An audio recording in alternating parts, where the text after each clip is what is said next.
Development করতে হবে, civilisation করতে হবে। সৃজনশীলতার আরেক নাম যেন মাওলানা মিজানুর রহমান আজহারী। আধুনিক চিন্তা আর ইসলামিক মূল্যবোধের সমন্বয়ে ভবিষ্যৎ প্রজন্মকে তৈরির স্বপ্নে ঘোষণা দিয়েছেন প্রজেক্ট আলফা। তার এই উদ্যোগ শুধু একটি পরিকল্পনা নয়, এ যেন একটি নতুন দিগন্ত উন্মোচনের পথ।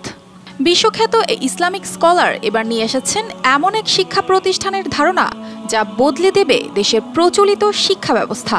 ৩ ডিসেম্বর মঙ্গলবার বিকেলে সম্প্রতি নিজের ভেরিফাইড ফেসবুক পেজে একটি পোস্টে আজহারী জানান, তার এই উদ্যোগ শুধু একটি স্বপ্ন নয়, বরং এটি বাস্তবায়নের পথে।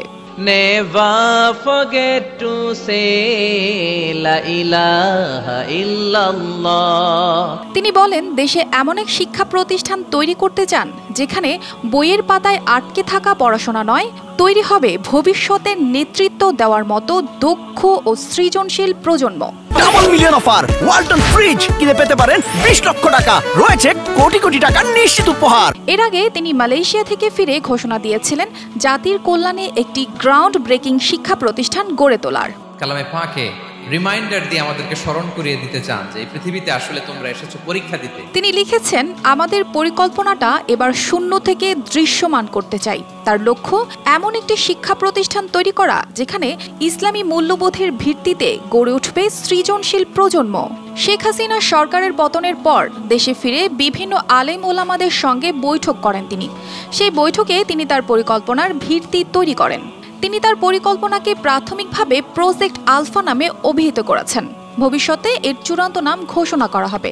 আজহারী জানান, এই প্রকল্প বাস্তবায়নে একটি কোর টিম গঠন করা হয়েছে, যেখানে দেশের প্রতিটি শুভাকাঙ্ক্ষী হতে পারেন একটি গুরুত্বপূর্ণ ডট।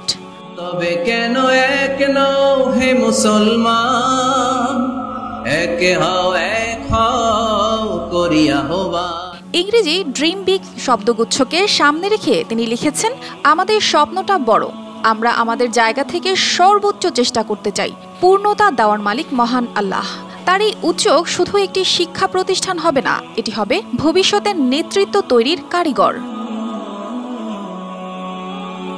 আজহারীর এই উদ্যোগ সফল হলে ইসলামী মূল্যবোধ ও আধুনিক জ্ঞানের সমন্বয়ে তৈরি হবে এমন একটি প্রজন্ম যারা দেশ ও মানবতার কল্যাণে নিজেদের নিবেদন করবে।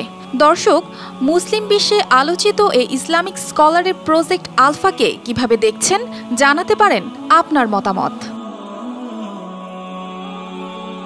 অর্পিতা জাহান, RTV।